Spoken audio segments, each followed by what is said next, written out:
Hey you, come on down. You're gonna be sitting at the grown-ups table. I'm your host, Jesse Pimpinella, and as always, my partner in crime, John Jacobs. Thank you everybody for joining us here for our live Spooktacular Part 2 cast, which will be two. And this is the paranormal, man. Ooh. And we got a lot to talk about. We're gonna talk about ghouls. We're gonna talk about demons. We're gonna talk about aliens. It's gonna get intense. Before we go on, make sure you like our Facebook, so you can keep up to date with us and join the fun conversations that we have all week as well as here. Share this link right now with your friends. The more that people join in and comment, the fun this show gets, because we like to hear what you got to say. And if you can't listen to this show live, YouTube the next day, our page at the Grows Table, we have it there. So be there. It's all there. But today, we're talking big stuff. We're talking paranormal, man. Paranormal. Now, let's do the wiki. What?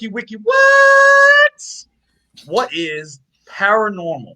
I don't know. I don't know. I have no idea. We need a definition. I got one for you. Basically, it's purported phenomenon that in pop culture, folk, or other non-scientific scientific bodies of knowledge.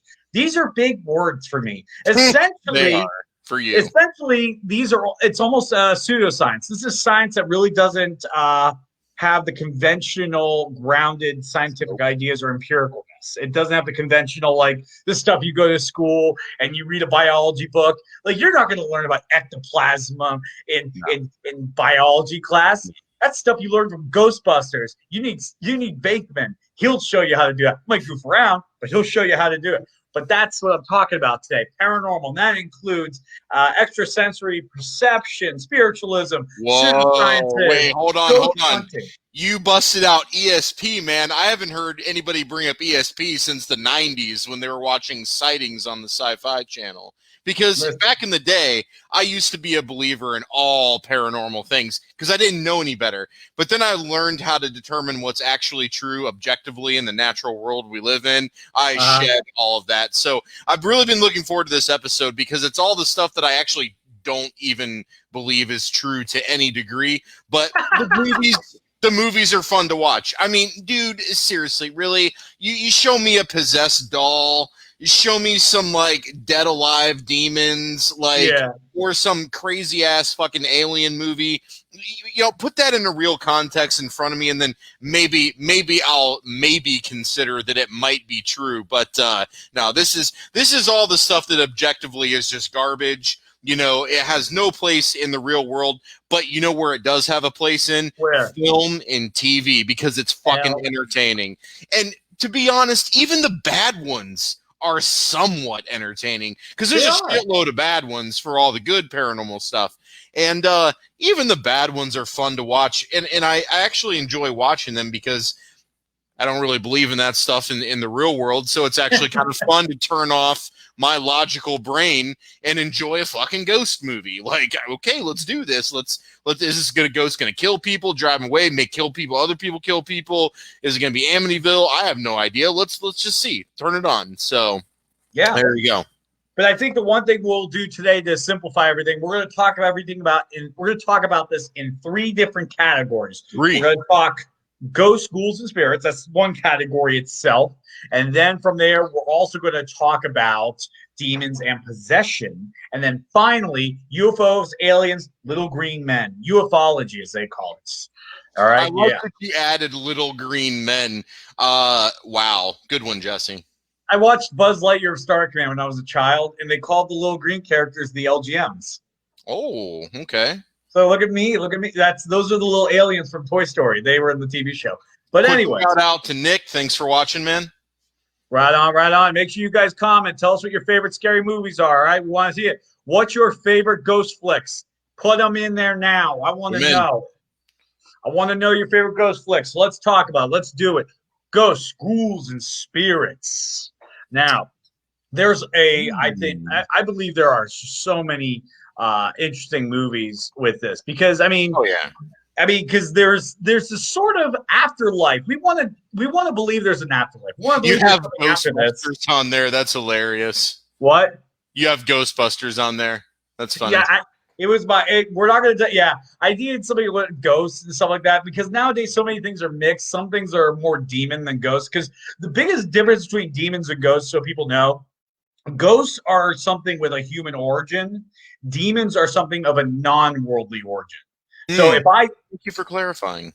Yes, yes, yeah. So that's why I put that's why Ghostbusters would count because a lot of those people are unrest spirits from that couldn't move on to the next. But there are numerous movies for ghosts, ghouls, spirits. I'm talking. Let's see what we got. We got 13 ghosts, man. That was a classic. We're gonna talk about it, Ted. I promised you we would talk about it. We're gonna talk about it. Oh, he already brought it up. Look at that. Look at that. Yeah, it's already in there. Yeah, that's his movie, man. I mean, Shannon Elizabeth, and it's got Monk in it. So come on, man. Yeah, I mean, then you got The Frighters with Michael J. Fox. It was an old Peter Jackson movie. Oh yeah. I saw that in the theater, man. Yeah, I mean, there are tons of ghost movies. What were some of the ones that you watched growing up? Oh,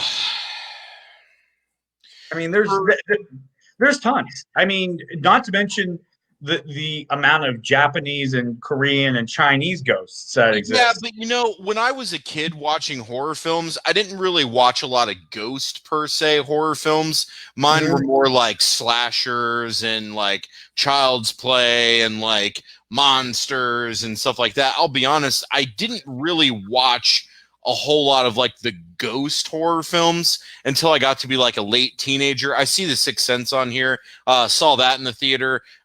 Great film. I really enjoyed it. I know people have issues with it, just like they do every Shyamalan film, but nonetheless, I really like that. And actually, on my list of favorite ghost films was also, I see we have the remake of House on Haunted Hill, which I very much enjoy. I still enjoy it to this day. Just casting, the way it's shot, kind of the story it tells. Jeffrey Rush doing a Vincent Price impression. End of story. Hands down, best Vincent Price impression I think I've seen another actor do. I mean, just nailed it. Just nailed it in every possible way. Famke Jensen, when she was still at the beginning of her career, she was great in that. Chris Kattan, when he was coming down from SNL. So, I mean, just tons and tons. Brigitte Wilson, had a huge crush on her in the 90s. She was in that. So, but I didn't really get into a lot of the ghost stuff until like I was a late teen type thing. So I saw Ted put on there The Grudge. That was also really good. The Japanese film is really good too. Ring You, or Ring for in America here, not bad. I have my issues with the whole plot in itself because it's dumb. But the way that the movie gives you the ghost, and I'm going to do spoilers on this because everybody's seen that fucking movie. I didn't like it. Yeah, I didn't either. But when she comes out of the TV, like, that's pretty cool. You know, the imagery of the video is pretty cool. But I'm not going to lie. I think actually like late 90s. So like 98, 99, 2000 and on, I think is where we got better ghost films. Now, obviously there's one that tops them all, and that's The Shining. The Shining, yes. Look, now, to be clear, The Shining, Stephen Kubrick. I just want everybody to know that because I mean, one can argue is the book, you know, there's arguments, but let's stick to the movie. Just so, the movie is one of the ultimate paranormal flicks. I mean, you know, it's so hard to talk about that film because I love it because it's Kubrick. I love it because I love The Shining, but then it's like, he missed a big part of the book, and it really bothers me. And when they remade it later for TV with the guy from Wings, it was a lot better because they stuck closer to the book, but it didn't have the Kubrick touch. So all of that tension in the cinematography that he captures and in the anal retentiveness as to how he designs a shot in a set wasn't present in that film. So you got more of a book presentation, but not so much the tight directing presentation. So you almost have to watch both films to kind of fully get The Shining, if you've read it or haven't read it. We were robbed of that. I wanted to know what was going on there. Because they didn't explain it at all. I really don't want to get into dissecting The Shining. I know. that could be a whole nother episode. But yeah, the a bear blowing or somebody? no, I'm sorry, Dogman. They totally they put Dogman in and didn't explain it at all, which was stupid.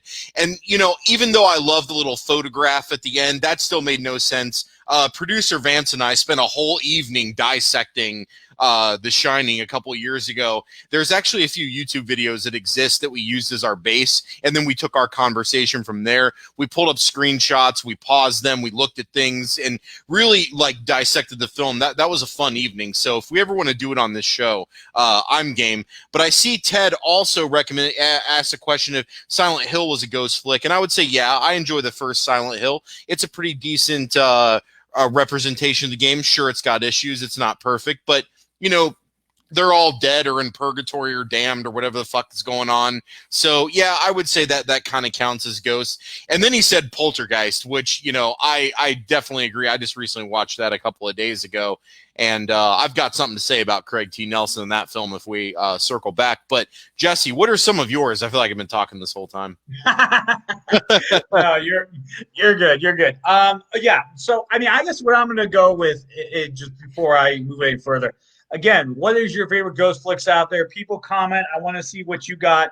What scares you? What keeps you up at night? One of my other favorite ghost characters, and he counts as a ghost, in my opinion, is Candyman. There you go. Which he's more of a slasher, and yeah, we should. Which I mean, you could also say that Freddy Krueger's a ghost because he technically is. But he falls more under the slasher realm. Candyman, yeah, he's a slasher, but he was a great ghost. Yeah, I mean he was wronged with a crime against him. They killed him, covered in honey, and he came back with a vengeance, man. And I love ghosts that have that need to get revenge. You know, that is such an old and tried, but it never gets old. It's old, but it never gets old.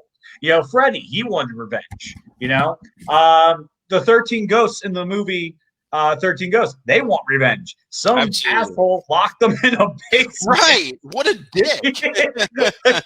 Some asshole was like, you know what? Of course, some rich prick was like, I want to own the dead spirits. Like he wanted to do more, but I don't want to spoil it for anybody who hasn't seen it. I mean, what an asshole locking the naked girl in with like, you're like, sweet, I'm gonna see tits, and then you're like, oh no, they're freaky tits, they're horror tits, they're all cut up. I don't want to see these. And that's the risk that you run in horror films. You're like, yes, I'm gonna see tits, I'm gonna see ass, I'm gonna see. You're like, oh no, I don't want to see those. Those are horror tits. I don't want to see them. I don't want to see them. So you know, you kind of run the risk in that too. So. Yeah, no. But I mean, for me, like I said, I think a good ghost movie overall, in my opinion, will always be Candyman. And the reason why is because when I walk away from that movie, I want to put an image of that up because Candyman is such a good movie. Go ahead. Yeah, but the reason why I think Candyman is just such a good flick is because I'm still afraid of it in a manner that I will never, ever, ever go in front of a mirror. Oh, it's on. Challenge. I will never do it. I will never do it. Dude, I can't, dude. I mean, you can. No, I can't. We're doing it live on an episode. We'll do it later, but we're going to do it. Yes, we are. No, look, dude, okay, he's going to show up. Okay, dude, here's the thing. Okay. That dude's going to show up. Okay. That dude right there. Okay, he will show up and gut me, gullet and everything. When we're able to start filming the show in our studio again, we are going to take the laptop into the restroom. And we're both going to do it in front of the mirror live on the show together to show you there is nothing to be scared about. I do not want to die on camera. We're doing it. Yep, we're doing it. Has anybody done the Candyman thing? Has anybody out there said Candyman 5 times? My fiance is raising her hand. 5 times, but you're not human. 5 times. Has anybody done that? I want people to comment right now. I'm going to even put that up as a question. I want it to be known. Ryan Francis, if you are still watching, I know you've done this. Chime in. Candyman in the mirror 5 times. I don't know. I feel like I feel like that's to me what makes a good horror movie. That the movie never ended for me. I still walk with that fear. Even when I was younger with Freddy Krueger, I feared going to sleep and feared having a nightmare, and feared that guy was coming after me. That means the movie did its job. Yeah, but has there ever been a ghost movie for you, John, that shocked you to your core, such as the way I've been shocked by Candyman? Not really. Not a ghost film. I do have that when we get to the demon films, though. But not for ghost films. But I will say, when I was a little kid, and I was a little scared of Poltergeist because I watched it on TV when I was like 5. I watched all these like really like crazy horror films at that time, you know, when I was just a kid. So, you know, there was some initial scares and stuff. But I remember when I would walk through the horror section of the VHS tapes at the old Farmore, for anybody listening here in Central Ohio, if you remember Farmore. Yeah. And they had a rental section. I'd always walk through the horror and I'd look at the covers, and I would see Poltergeist 1, 2, and 3 and get freaked out. I'd see The Blob, and I'd see Night Shift, and I would see all the various like vampire movies, The Howling, you know, all these films that have classic covers. And, you know, that kind of stuff, like, you know, 5, 6-year-old kind of creeps you out. But in terms of ghost films, I didn't have one that freaked me out. Like I said, my freak out one is on the demons when we get to that. Okay. Well, and I just want to credit someone credit Beetlegeist or Beetlejuice. That's the old Beetlejuice. Are you serious? You can't even read, man. That's how it's pronounced in the book. No, it's not. It's Beetlejuice, man. No, it's Beetlejuice, but at one point they pronounce it as Beetlegeist. Because she's trying to figure it out. That doesn't mean that's a correct pronunciation. I heard Sarah laughing. So she's on my side. It's like Poltergeist. It's a joke on Poltergeist. Dude, it doesn't matter. You said it in the incorrect context. Whatever. I didn't. Whatever. I'm not the one that said it. Look. All right. Yeah, he's a specter. They never make it clear whether he was a human and turned into a specter, or he was always undead. But he is the greatest bioexorcist. Bioexorcist, I love that. Look, everybody knows the best character in Beetlejuice was Juno, the caseworker, because she was a chain smoker. Clearly, she slashed her own throat, and she just exhaled that smoke through the throat. She kept it real with everyone, including the whole football team that went down in the plane crash. She's the best character. Fight me on it. Are you aware of the dark joke about? Do you like how the underworld's a DMV? Are you aware of why? are you aware of what the qualification is to work there? No, what's that? It's a punishment if you've killed yourself. Oh, okay. So that's why the beauty queen had her wrist slit. Juno had her throat slashed. Gotcha. Yeah. What about the filing guy that was ran over by the car and he was all thin and I think he threw himself in front of a bus. There you go. Yeah. Yeah. Like the running gag was some of them they were suicide. They committed suicide, and that was their punishment. They had to work with DMV. There's a lot of dark jokes in that movie. But here was a very surprising thing. Me and Sarah, we actually were able to find a copy of this. The Beetlejuice the musical. Oh my God, it is so funny. I'm willing to check that out. It is ridiculous, and I was like, I don't know how they're gonna get away with it. I was like thinking like Beetlejuice kind of he kind of was very inappropriate with the ladies. If you know what I mean? Like, but it's Michael Keaton. He's very charming. Like the one part, he's like, "Hey, we shot at the same place, Armando." So like. It's funny that you bring that scene up when he's like, when he's dressed like Alec Baldwin, he's like, oh, we can shop in the right place. So right after that part is, oh man, it's great. He picks up that twig and he like lifts up Gina Davis's skirt. He's like, oh. And then Alec Baldwin turns around. He's like, "Excuse me," and he's like, "Oh, what?" Like he wasn't doing anything. I love the one scene where he asks, "Oh, it's scary," and he's like, "Oh yeah, of course I'm scary." He does that. It's like behind his back. He's like, "Oh," and you see the stuff, but you don't see the front of the face. So it's not like Large Marge, you know, when she's like, "Ooh." So. Yeah. But he was a really cool character. And what I liked about that movie is it was creepy and macabre. That's what it was. And I don't want to get too much into horror comedies, but it was able to be scary at times. Like I'm sorry, but as a child, when Beetlejuice turns into that worm thing that's attacking people on the stair, he drops the father down the balcony. Oh, that actually freaked me out. It was good stop motion at the time. I know we're getting close to wrapping up. Yeah, we got to wrap up on this. Yeah. But there were a couple others that I did want to give a shout out to for people to check out. We did mention the remake of House on Haunted Hill, which I think was from 1999. Definitely check that out. It's not perfect. The ending's kind of stupid, like the whole reveal of what's going on. I don't like how they showed the manifestation of the asylum. I think they could have done that better, but there's some really badass scenes in that movie that make it worth watching that they don't do enough of in I think those types of horrors. So definitely check that out. If you haven't checked out Sinister with Ethan Hawke, definitely check that out. That was a very surprise film for me. There are some fucked up death scenes in that movie that will absolutely make you uncomfortable. Even someone who's desensitized like I am, I was like, oh shit. Do not bother with Sinister 2. One, they ghosted me on the third round of extra casting, which I'm still upset about. Number two, it's a shit film. Don't even watch it. And then also the Insidious franchise, I think, does a really good job of kind of doing old school horror with ghost and astral projection. And the franchise is kind of cool. It's got my man Patrick Wilson in it. So not gore. It's just good old fashioned horror jump scares, which I appreciated. And I thought that was pretty well done. And then, of course, we got Ted's 13 Ghosts. It's very interesting. It's a unique ghost horror film. Definitely check that out as well. So those are ones I wanted to specifically mention. And then in terms of bad ghost films, The Blair Witch 2, Book of Shadows. Fuck that movie. And look, my wife loves that movie.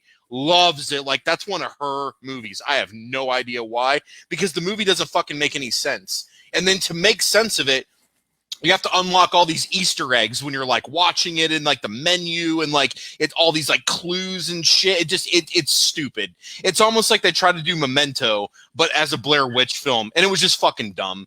Don't even waste your time watching it, or unless you want to punish yourself, go ahead. And then the last one I'll mention is The Haunting, with Catherine Zeta-Jones. I think that was 1998, 1999 film. God, that movie was fucking shit. If anybody is interested in the source material of that, just watch The Haunting on Hill House. Much better. Oh, that's the one you want to watch. So much better. It's just the 90s had that 90s cheese. That's what it was. But it was just stupid. And then the ending was stupid. The whole concept was stupid. But they redeemed it when Scary Movie 2 made that the plot of the second Scary Movie, which 1 and 2 are fantastic. Stop after that.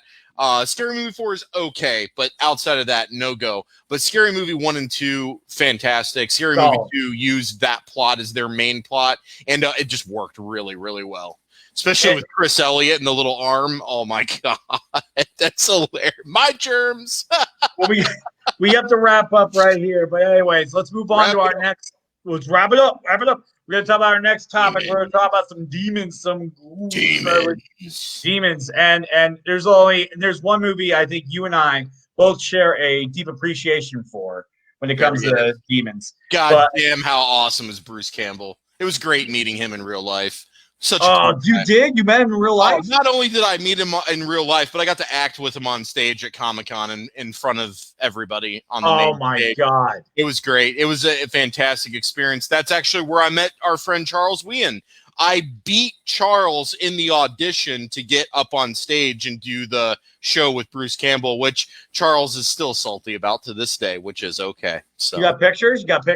Yeah, I can. I did not anything I can find right now. Pull him up next show. Yeah. So I'd have to hunt for him, but yeah, it was fantastic. He paid me $2 off of his thick ass money clip when the show was over. I mean, this dude probably pulled $2,000 off his money clip. He had two $1 bills on the top. He was like, 1, 2, there's your payment. Because, his whole thing is even when he's just doing shows, he's still in a character of Bruce Campbell. Yeah. And so just sarcasm the whole time, smart ass comments the whole time. It was just fucking beautiful. It was one of the best moments of my entire life. So yeah, got to give it up to all the Evil Dead, Ash vs. the Evil Dead 1 and 2, Army of Darkness. But then his non-horror films, Briscoe County Jr., man. Remember that show? The cowboy Bruce Campbell. That was great. He showed up in a bunch of. He's like, you know, a lot of Sam Raimi films, even the ones that weren't hard, like Spider-Man. He's in all the Spider-Man movies. Absolutely. But I think, he is by far. I see. I put Evil Dead up as one of the greatest horror franchises. I could agree with that. Yes, and I say that because, like, if you look at it, it is consistently amazingly reviewed. You look at Halloween. Halloween 1 was great, and then it tripped and turned, and it got where kind of went right at Nightmare on Elm Street. First movie was fantastic. Yeah. The third one, Wes Craven came back, thank God. But then after that, and then Friday. But this movie, man, Ash kept coming back, and it's one of the few horror movies where, while we weren't following the horror movie villain, like we followed Freddy and Jason, we were following a protagonist who was surviving a night in the cabin, hell, a few nights in the middle, the Middle Ages. Yep. But also, what's so great about this movie is, I don't want to put this in the horror comedy episode, because this movie, I think, just stands up as a great horror franchise. Well, which one are you talking about? Evil Dead 1 or the reimagined Evil Dead 2 and then sequel Army of Darkness? The whole thing. The whole thing. Okay. The whole, like, season 2 of Ash vs. Evil Dead, in my opinion, might have been the best thing they ever did with Evil Dead. The villain was great. I love it. But what was great was the violence was there, the splatter horror, which was a subgenre of slasher. It was all there. It was funny. It was scary. I jumped a few times. That's what I want in a horror movie. Yeah. I have pretty much nothing to say negative about anything Evil Dead or Army of Darkness related. I will come out and say it. I still prefer Evil Dead 1 over Evil Dead 2, even though Evil Dead 2 and Army of Darkness go hand in hand. Obviously, they got more money, did kind of a soft reboot / soft reimagining, so they could do these two, brought it more into the horror comedy. There's just nothing that will really replicate Evil Dead. How they got creative with their cinematography, where they spent their money, how wise they were with the casting, just everything. Like, that movie is a perfect example of how you can make a quality film that 40 some years later still holds up. And let me look up the budget. What was the budget on that original? The budget was shoestring as you can. Yeah. But, like, what was so great, like, I love the practical effects. I mean, you could tell there's times where it was a fake head, but you know, that's the point. $350,000.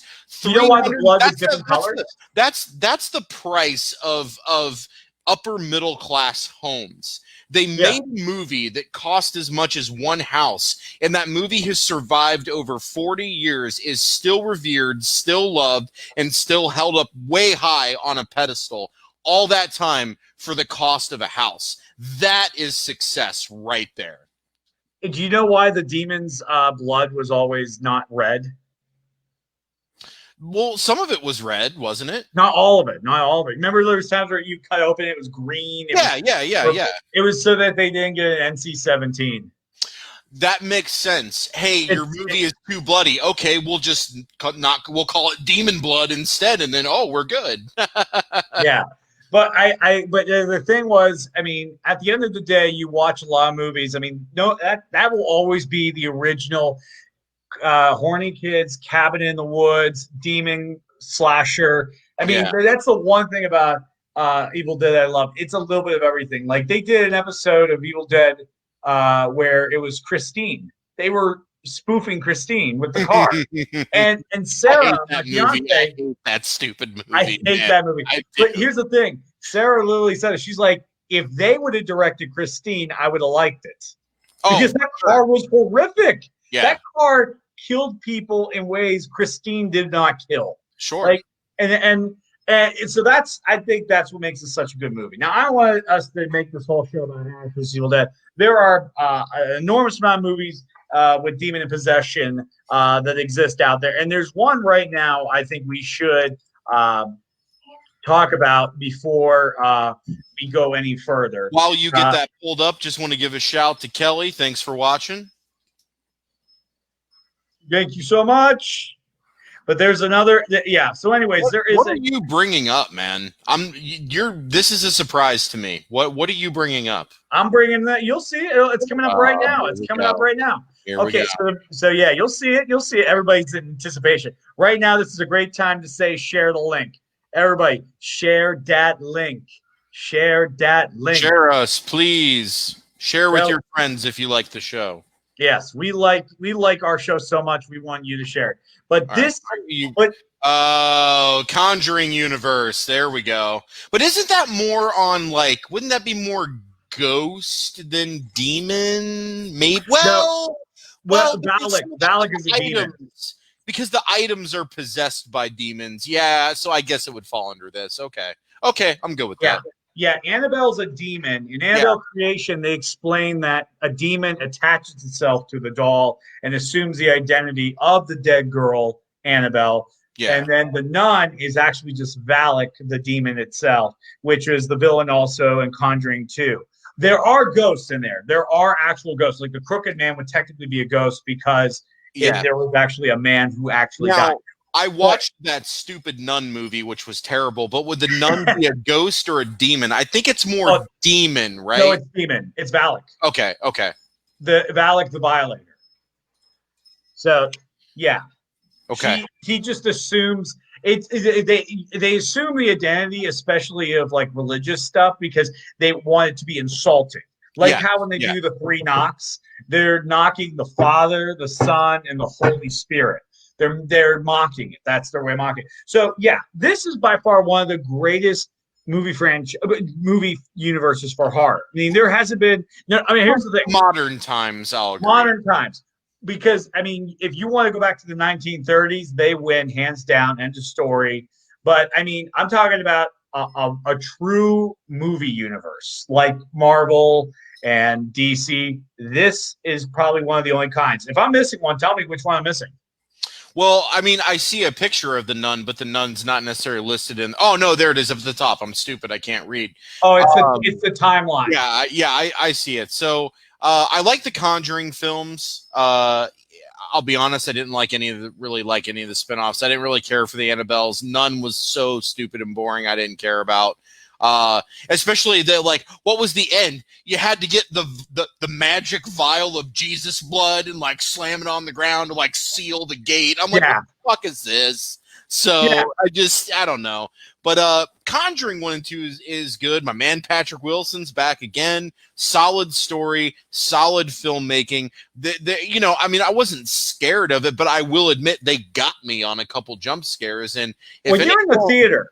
Yeah, if they hit me, then I'm good with it. You got me. I'll admit it. You got me. It's all good. So yeah, I mean, I would recommend the Conjuring Universe franchise to anybody who likes horror. Again, I have my own personal take on the spinoffs, but I know plenty of other people really like them, and that's awesome. Overall, the franchise is good. They're really trying. It's not just throwing shit together. You can tell there was effort involved, and I respect that. Yeah, I think one of the cool things about it is that it's made very differently than the average horror movie. It's made very differently. It's not conventional. Yeah. It's you look at a lot of slasher movies. The beginning has this cold James Bond opening where a teenager dies. It's a James Bond. He was skiing down the hill or he was fighting off a helicopter. Every opening of a horror movie, some teenager gets it. I mean, look, Jaws, you have the girl that got killed immediately. Friday the 13th, you had, I believe someone got it at the very beginning, if I remember correctly. Yeah, wasn't it Tina when she was sleeping with what's his name and she got dragged all up on the ceiling and slashed up? Oh, you're thinking Nightmare, but yes, Nightmare, yes. I was saying Friday the 13th, but Nightmare, yeah. No, yeah. At the beginning, somebody got like, didn't they get grabbed and like their throat slashed against a tree or something? And like a car drove by in the very beginning, and there was like a person walking, and they got pulled like on the edge of the forest, or and they got their throat slashed, or it was something like that. Yeah. I haven't. Now, real quick, I gotta say this real fast, and this is something me and Sarah have been talking about, and this is a beautiful thing. And I guess I could bring this up because technically there is a little bit of ghost in this. But you know Jessica Lange, right? You know the actress, right? Yeah. Imagine if they rebooted Friday the 13th with her as Pamela Voorhees. I'd be down. That sounds great. Especially with the performances she put together in American Horror Story, I could totally see her playing Mrs. Voorhees. Absolutely, it'd be an Oscar. I think that'd be a great cast. Great cast. It'd be an Oscar right there. Here, I'm gonna give you my movie. Were you ready for it? Oh, blow me away, man. Dude, okay. It is a cold, rainy, thundery day, and you see a withering Pamela Voorhees with a black umbrella as they're around the grave of a young Jason Voorhees, taken from us too young. And she sees the kids who are having sex and not paying attention to them show up to the funeral. You can see her grip just get tighter and tighter around that umbrella. You killed my good boy. Like could you imagine the rage? Could you imagine the rage she would bring to it? That woman can bring it. I would absolutely support her in that role. Absolutely. Yeah. Hey, you blew my mind, man. You did it. You did it. Yeah. Yes, you did it. Yeah. But anyway, so I'm glad you like it. So absolutely. Anybody wants to help me fund this? Let's fund this. Let's take it to Hollywood. But anyway, so going back to ghosts and demons and possessions, before we move on anymore, what do you have to say on the topic? Any movies you recommend? Any bad movies you would say, get out of here? Don't waste your time. Yeah. So my recommendations, we already talked about Evil Dead. Definitely check out Peter Jackson's Dead Alive. This is way before Lord of the Rings. Dead Alive has some of the best makeups I've ever seen in a film. And then not really a demon, more like an alien, but I'll still recommend it here because it's still a Peter Jackson film, but bad taste. Just take Dead Alive and take the demon zombie stuff away and add in weird looking aliens that have butt faces. And they throw up in a bowl and have to eat it. And a dude gets his head cracked open and his brain falls out, but he just shoves it back in, ties on a bandana, and he's back. No mental deficiency whatsoever. In fact, I think he comes back a little smarter.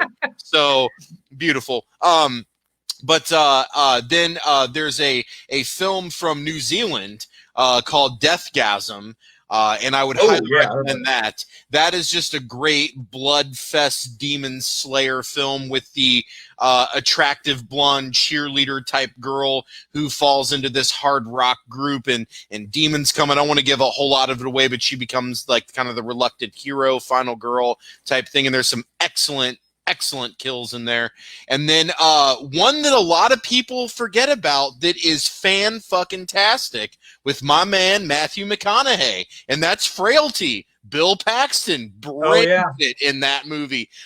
I think everybody has seen that by now, but I really don't want to give much away. Don't, because actually, I know people listening right now, they haven't seen it. Because you just have to watch it. It's the way they tell the story and kind of how they show Bill Paxton's evolution and all of this that just fucking cements it. It's beautiful. I've bought that movie on DVD twice and Blu-ray. So I just needed to buy it twice. Well, they had two different releases, so I'm like, fuck it, I'll get it. And then that's how they get you. And then on worse ones, Drag Me to Hell, because I went to see this with my wife. Have your opinion. We were dating at the time because it's a 10-plus-year-old film, so it was when we were dating. I thought it was stupid because the entire movie was pointless. I don't want to give it away, but when you watch it, I left very unsatisfied and felt like I wasted my time. That's all I'm going to say. That chick is the new. Imagine her meeting Bruce Campbell's Ash. Well, I stand by it. You are wrong, sir. I will stand by this. Easily forgotten. No one remembers that. This is the hill I'm going to die on. All right, that hill over there, I'm dying on it. Okay, and real quick, my last one, my most hated horror movie I think of all time. Now, this isn't that scares me. I'm going to tell you the only movie that scares me next. But my most hated horror movie of all time has got to be Hereditary. Fuck that stupid ass movie. Most boring fucking movie I've ever watched in my life. Look, I have no problem with people wanting to do artsy horror films. Go for it. Don't fucking make this shit again. Bore fest. Did I care about anything? No. And then all they did was literally, this whole movie is a ripoff of the plot of Paranormal Activity 3. It just had an artistic budget to it. Because that's what happens. That's the whole ending. It's the same fucking thing. It is. I don't want to admit it. Movie. It's so stupid. I fucking hate this movie so much. I didn't even bother with Midsummer because I'm just like, I'm out. You lost me on this. Midsummer is messed up. Here's the thing. Everyone tells me I don't care. I'm not watching it. We're getting into this new horror genre now. You know, like how there's cringe comedy? Yeah. I think we're getting into something now that's called cringe horror. Yeah. Because there's a lot of cringe. Like at one part, and I'll spoil this. I don't care. This is fucking funny. All right. Dude. They're in like Scandinavia or whatever, and it's a cult. It's a cult. Okay. Yeah. And this one girl from the cult wants to bang this dude, and apparently, like, it's revealed early in the movie that if you put your period blood in a drink and give it to the guy, they will be in love with you. And at one point, everybody's drinking water, but he's drinking wine, and you're like, ah! You're like, no, dude, that's not wine. See, I can't even watch it. Dude, just stop. It's just, I can't. Look, my wife liked it. I've got friends that swear up and down by it. They try to convince me. And look, it's not that I don't want to be convinced. I fucking sat through that thing in the goddamn movie theater. And look, man, I can pretty much sit through any movie. There are very few movies that I haven't actually sat through. This one, I contemplated just going and chilling in the lobby till it was over, playing a game, going to the bar, MacGuffin, paying $10 a beer. That would have been more exciting than watching fucking Hereditary. Okay, but you've been in the arcade playing the Terminator Salvation movie arcade game, or the Aerosmith game Revolution X, where you fire the records at everyone, dude. Hell yeah. So yeah, fuck Hereditary. I'll say it again. Fuck Hereditary. Okay.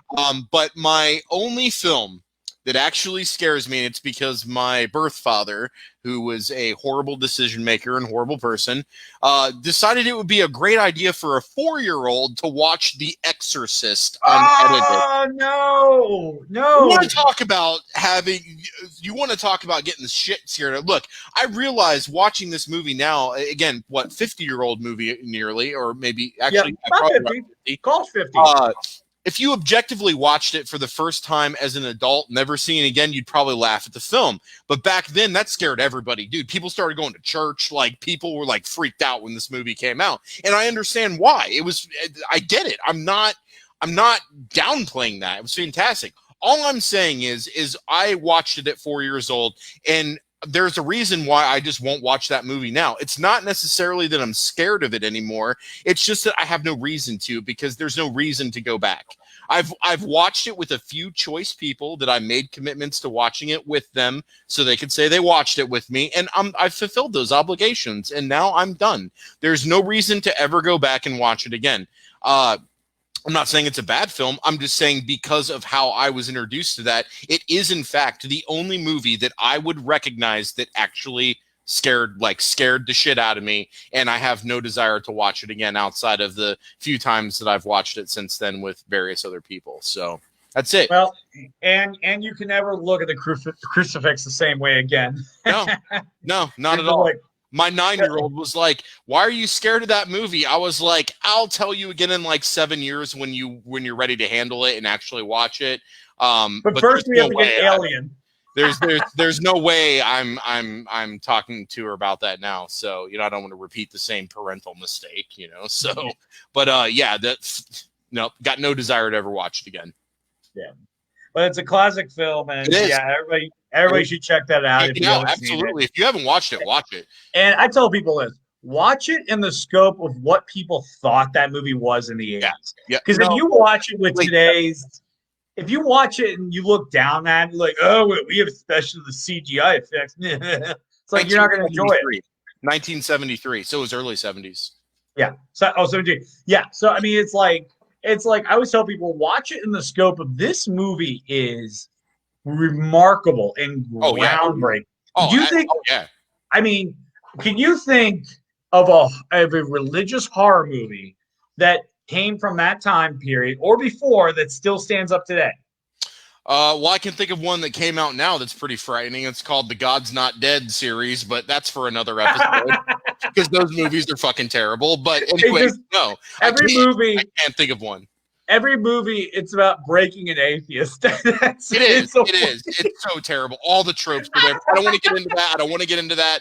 Let's go back to our demons and transition into our last topic. Okay. I want to hear yours. So, okay, let's just say this. It doesn't have to be demons, ghosts, or whatever. I shared my one film. Now, you said Candyman was yours. Is that your final answer as to how that is like Exorcist is to mine? Or do you have a different one that's your like number one? It scared you and that's yours. Something paranormal that scares me. Yeah. Yes, it's Candyman all the way. I can't. Gotcha. Because I can't get in front of a mirror and do it. That's We're doing it. Once we are in the studio doing the show again, side by side, we're going to take the camera to the restroom and we are going to stand in front of that mirror in front of the sink and we're going to do it together. No. Yep. I ain't doing that shit. I ain't doing that. Dude, we'll see. It's going to happen. We'll see. We got to get to our next topic, but we'll see. I doubt it, but we'll see. What's our last topic, Jesse, for paranormal? We got UFOs, aliens, and little green men, baby. Woo! Green men.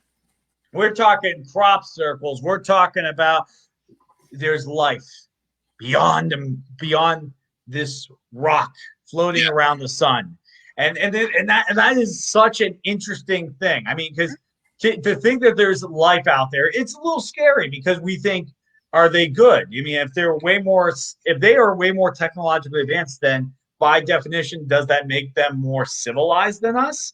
Does it? I don't know. I don't know. And it's that great mystery that freaks us out. I mean, because there's like a lot of good alien movies. I mean, I'll say Alien, Predator. Those are aliens.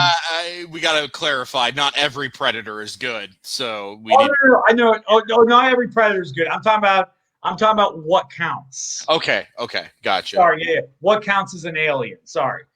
So thanks for correcting me. So yeah, aliens, predators. Another one that I would say is the Attack from Mars aliens. I fucking love those aliens. I don't give a shit. Oh yeah, Mars Attacks was fantastic. Come back, we're your friends. And they're just shooting them. Right? Yeah. And I love that the studio said that you're not allowed to kill Jack Nicholson, and then Tim Burton doubled down and said "fuck you," and he made them two different characters and killed both of them. Killed both of them.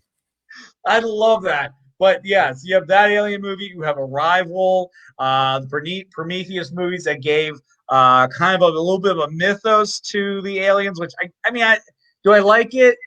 The only reason why I like the idea of not knowing where the aliens came from. I agree. It ruined that mystery. I agree. It's kind of like Joker. Cool, but it's like, and then like Covenant, you're just like this is where we're going, and then I guess we're still getting that third bridging movie, and I can't wait to see how they butcher that. So yeah, because like what made Joker a good movie is while it's an origin movie, at the very end of the movie they make you doubt the whole entire movie happened. Yeah, and that's Joker to a T.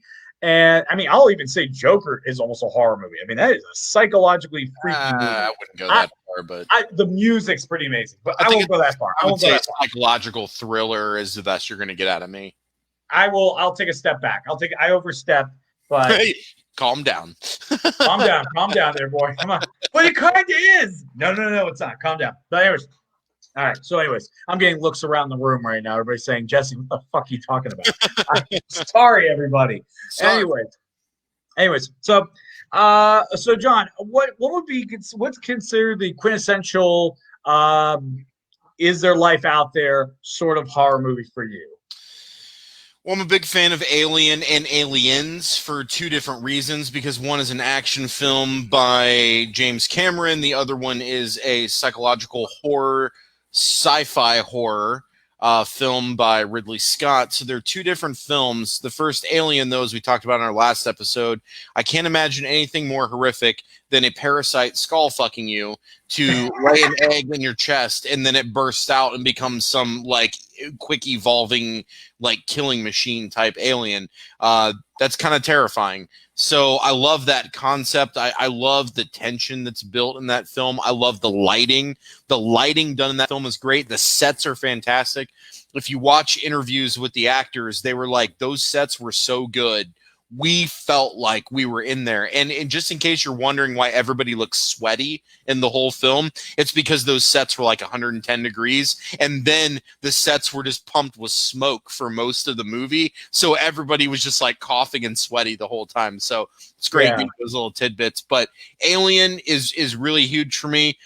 Predator is also really huge. The first one with Arnold, obviously, for reasons I don't even need to list. Though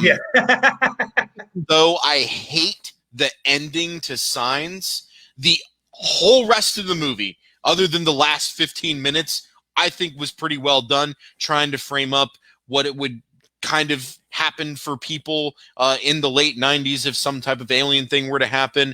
I've always been a fan of War of the Worlds. I did like the Tom Cruise remake. Again, there's issues with it, but overall I like how they stayed with the concept of H.G. Wells versus the 1950s film that was vastly different. So I like that Tom Cruise's one tried to stay a little bit more accurate. But the radio broadcast one will always be the best because that caused panic. Thought it was real, man. People thought it was real.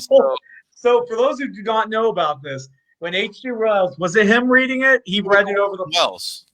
Well, yeah, he read it over the radio, and people were hearing it thinking it was a live broadcast of a violent invasion, and people lost their minds. Lost their fucking mind. They did. Oh, so he might actually, out of every person who's ever created anything horror, he might be the best. Yeah, he might actually be the best one. I mean, sorry, and he might be the godfather of horror, and we've been overlooking it for years, maybe. But yeah. So, anyways, so here's a quintessential moment of Aliens that scared the shit out of me, and this is a scary part, and I'll stand by this, okay? And I don't know why I have the Annabelle thing still up. I gotta get that out of there. Okay, so here's this. All right. Do you remember the movie E.T., right? You remember when he first goes into the cornfield and he meets E.T.? Yeah. That scared the shit out of me. You're a wuss, man. How did that scare you? He's gentle. What? How did that scare you? He goes in the Well, yeah, but I mean, if I was walking through a cornfield and I saw you sitting there going, it'd probably scare the shit out of me too. So yeah, I guess you're right. And don't even... Dude, I'm gonna find an image of E.T. Especially if you had your shirt off and you were like drinking a beer and you had some like chicken crumbs on you. Yeah, that would scare the shit out of me. I don't. No. You're not doing this to me. You are not gaslighting me. Oh yeah, gaslighting you. What are you? You are not gaslighting me right now on our show. I'm pulling. Here's this image. I'm pulling this image up. Pull it up. Okay. Be careful so we don't get hit with that copyright stuff. No, we won't. As long as it's on video. Okay. Yeah, his face is covered up, man. That shit scared the shit out of me. Well, I mean, you were also born like a decade and a half after me, so yeah. Like I grew up with this movie. You saw it after everybody else had seen it several times. Yeah, I mean it's good. Don't get me wrong. But this scared the hell out of me. I'll give it to you. That's fine. Yeah, I mean, I wish I could play the video, but I'm afraid we'll get hit with a copyright. Don't play the video. Like the sound effects are brilliant. You can hear the corn leaves scraping off each other. Yeah. The music kind of goes dead because they want you to listen close. They want you to listen even closer, and then all of a sudden, you're like, fuck! It's well done. It's well shot. The lighting is really good. How they edit it together, like you said, the soundtrack and stuff. It's all really well done, man. Yeah. I'm just saying it didn't scare me is all. Okay, yeah.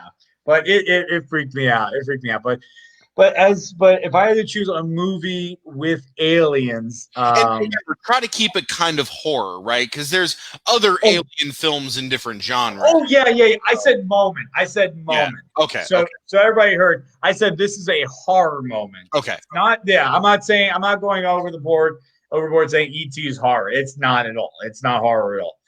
But one of my favorite alien movies of all times, and people will probably say, "What the fuck, Jesse? What's the matter with you?" I personally loved Alien versus Predator. I personally loved it. No, and here's the reason why. The first one was okay. It wasn't. Was it a perfect movie? No, it was not. Yeah. But man, was the reason for those two fighting great. I mean, sure, and then the whole like Predator alien reveal at the end was cool. It's just too bad Requiem ended up to be a fucking turd. So I don't understand. I walked in knowing it was gonna be a turd, but I enjoyed it. Well, they keep making Predator and Alien films set in like a small town like Ohio. Like, what? Stop fucking doing that. That's not where these movies are set. Like, what are you doing? Why would aliens go to Ohio? Honestly, God, what are you doing? But that actually, before we move on to the bad ones, because I really just have one that I really want to rant about before our time is up. What other good ones do you have? We both agree with Alien. We both agree with Predator. I have one on here that's not really horror, but I want people to check it out because it's suspense. It's called The Forgotten with Julianne Moore. Check that one out. It's actually pretty decent. Not perfect, but decent. But what's another one that you really like that we haven't talked about yet? See, alien movies have been always kind of hit and miss for me, and it's because like I think it's harder to make an alien movie because it's out of all the horror, it's the closest thing you could probably put to science. Well, you could just watch Contact, where the alien ended up being her fucking dad after everyone sat through that 2-hour movie. Now, look, I love Carl Sagan. I've read the book, and I love the movie. I'm joking when I talk about the being her dad, but it's dead serious. Like, people watched that movie for 2 hours. They thought it was boring, and then they're like, the alien's her fucking dad. What the hell? And I'm like, oh, that was great. But, you know, just some people didn't like it. So I have to love it, and great book, too. And Carl Sagan, rest in peace. Yeah. So what about, because we're running out of time here. Okay, I would say the latest one that came out, and again, it's all based on theory. Some people disagree it is. I've always thought Cloverfield was an excellent alien. First 2 Cloverfields, fantastic. That paradox shit, don't even watch it. Yeah. But the first 2 Cloverfields, I agree, man. Fucking fantastic. Yeah, fantastic. I mean, what are we talking about here? What do we got here? Didn't hate The Arrival. Yeah, that communication is not linear. I loved that concept. I feel like that was fleshed out in that film really well. Unless you're talking about Charlie Sheen's The Arrival, which was really stupid.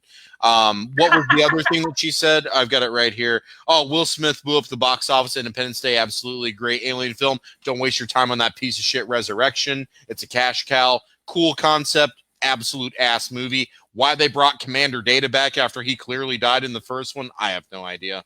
And here's the thing: if they couldn't get Will Smith to come back, that should have been a red flag. That should have been a red flag. And then they killed off all the legacy characters anyway. So it's just like, what's the point of this movie? Like, it was that movie. It just seemed like they didn't know what. I didn't watch the whole thing. I kind of gave up. I was like, all right, whatever.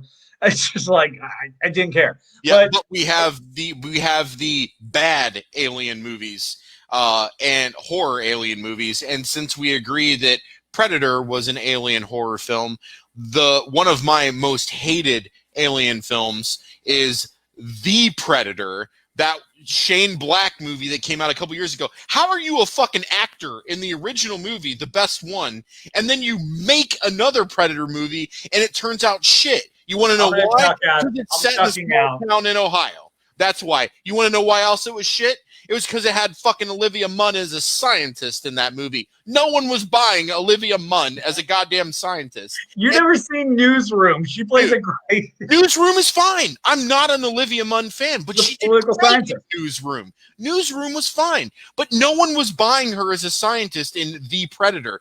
And then to cap it all off, it's, oh, well, I guess we figured out the next stage of human evolution is everybody's going to have autism, and it's just going to naturally evolve. And then I'll admit somehow that part was that got crazy. to predators. These people have star travel. They do not give a shit about autism DNA on planet Earth. What is happening in this movie? Shane Black, you're fired. You are fucking fired. That's it. Done. I have a soft spot for Shane Black, so that's why I'm ducking out. Because he's one of the directors I follow movie-wise. So that was my setting that you just said you were going to defend this movie and then not defend this movie. Okay, I'll defend it. All right. Here's the deal. First off, for a horror comedy, that fired on all cylinders. With Keegan-Michael Key. Oh my God, he was hilarious. All right, and then you had Thomas Jane randomly in it. You're not winning me over, man. And then the dog, the space dog, became their friend. I know. I'm not going to move you on this. Houses blowing up in neighborhoods and nobody seemed to be giving a shit. Okay, yeah, that part I was like, what? And then it's like that kid accidentally low-key murdered people. He literally murdered people and was just like, cool. Low-key, he didn't know. They went out of their way to show it. He fucking did it on purpose. Low-key. You think there's like you think that there's a deleted scene where he goes like this? He just goes, yes. Like that commercial with the like hotel booking, and it's like the dad and like the narrator's talking about how the dad just won and he's just like, yes, at the end, like that. Like he knew he just killed the kid. Then he pretty much just scarred the bullies because the bullies. But okay, yeah, I can't convince. Please don't defend this movie, man. Please don't defend it. I'm not going to defend it anymore. I'm going to say I'm a personal Shane Black fan. So I like his stuff. Fine. And look, movies are art. They're subjective. Everyone's allowed what they like, but I'm also allowed to criticize it. So there we go. Oh, here's another movie, but this is more of it's not paranormal, but I don't know. I wouldn't know how to put her comment up there. How would you classify that one? So I would say The Happening is still supernatural paranormal because it involves something that still can't necessarily be tested. There were theories that plants could use methods to communicate with each other, thus deciding to release toxins in the air to kill people. But that is still that would still count as like paranormal type. Yeah, you can't really objectively investigate it. You know, I mean, maybe you can, but you know, Eco paranormal. Yeah, the movie was shit. It was a great concept. It had lots of cool suicide scenes, but in the end, it just totally fell apart. Look, Wahlberg even said, like, guys, this was the money picture for me. I didn't even try. So Kelly also said The Mist. I fucking love The Mist. Now, The Mist is more monster paranormal side, which we didn't really talk about, but I love The Mist. I thought it was great. I thought the ending was even better. I don't want to say it in case people haven't seen it, because if it's spoiled, the whole movie will be ruined for you. So I won't say anything about it other than watch it because it was really good, and the TV series was good too. So there you have it. Well, hey, that wraps up our time here at the Grown Ups Table talking horror. It has been awesome talking aliens, ghouls, spirits, and demons with everybody. Thank you. I want to, real quick before we go, I want to thank Kelly. I want to thank Ted for joining us in the conversations. You guys rock the comment section, and we appreciate it. Thank you. If you share the link again so people can watch it later, or we'll be on YouTube tomorrow. We'll be on YouTube, so check us out at YouTube. You can type in at the Grown Ups Table. You'll find me and John right there. As always, like our page, like it. And next week, should we reveal what we're going to talk about next week? So next week, we are going to be doing War of the Horror franchises, and we have two special guests that I don't want to reveal just in case it doesn't ultimately end up working out, but hopefully it does, that are just as big a horror fans as Jesse and I are, and we're really excited to defend our favorite franchises and poke holes in the favorite franchises of our other guests. So It's going to be a great show. I'm really looking forward to this one. So it's going to be a blast. Make sure you guys tune in. And then also when you're on YouTube, make sure you hit the subscribe button, smash the bell, turn it on all. That way Thursday morning you get notified when the show uploads. And then always follow our Facebook page as well so you get notified when we go live. Watch us live on Wednesday. Catch up with us on Thursday if you missed the live show on YouTube. We're trying to make it easy for you guys to watch our show. We appreciate all the support. Share with your friends as well. Thank you. Definitely. I want to give a shout out to Max Rowland, our graphic designer. Big thanks to our producer, Vance. Thank you to the fans. And we'll be back here 7 o'clock next Wednesday. So until then, I'm Jesse. I'm John. You've been sitting at the grown-ups table. Thank you. Have a good night. Night, everybody.